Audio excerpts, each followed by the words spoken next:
Now, once then you keep all this in mind, once you've learned to purify your body, to purify your skin, to purify your clothes, to purify your place of prayer, then you're ready to actually enter the real deal, which is the Salah.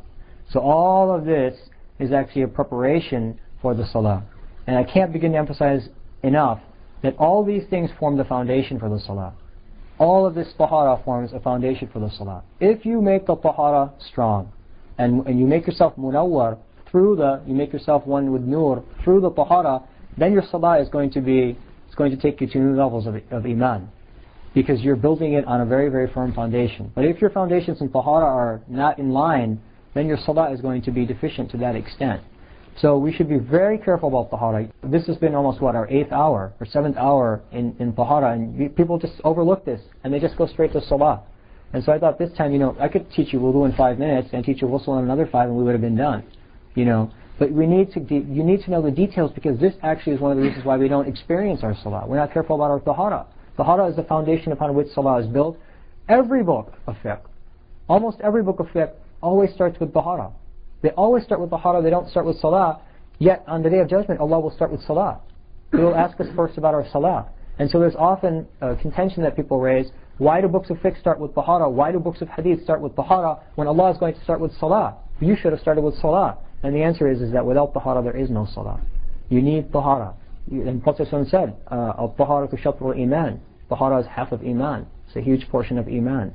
So tahara is essential for our iman, for our Salah, and for bringing angels into a place, etc. It just goes on and on and on. So we should try to be as careful as we can about it, learn about it, think about it, reflect on it, and then go and ask questions. We do it for everything else in the world. If there's a tax seminar, everybody hears it, and then they go home and they start talking to their wife, and then they say, oh, wait a minute, I didn't ask that question. How can I save myself an extra 5% on this tax or that tax? And then they go and then they call the professional and they find out. So in the same way, you should reflect on these points, discuss them, think about them, read other books about them, and then go and ask your local scholars as well. And that's how these things will become permanent. You cannot memorize books of lists. These are 10 things I have to do here, these are 15 things I have to do here. It has to be practical in your life. It has to be practically implemented in your life, and inshallah then you'll begin to taste the benefits.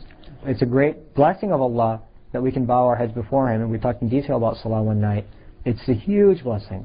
It's a huge blessing that the Creator, which is so above and beyond anything in this universe, allows His creation to interact with Him in any way when we're so distinct from Him. We have nothing in common with the Creator. He's the Creator. We have zero in common with the Creator. There is nothing that we have in common. Everything of Allah is supreme, and everything of us is much, much, much below it. There is no characteristic that we share with Him. He's just so far and above beyond anything in creation. Yet He allows us 5 times a day to bow our heads in His court. Great blessing, but you need tahara before you can do it. Take advantage of this time. Many of you have taken notes, memorize what you've learned, inculcate it, repeat it to one another, and inshallah you'll begin to see the benefits with the effect in your salah. Wa akhiru da'wana alhamdulillahi rabbil alamin.